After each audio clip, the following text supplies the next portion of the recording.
บ่เคยจะคิดและบ่นึกเลยว่าจะมา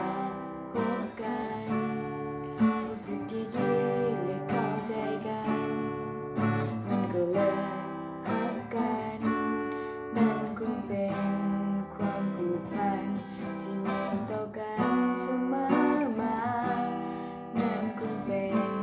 ความห่วงใยและเข้าใจกันทุกๆ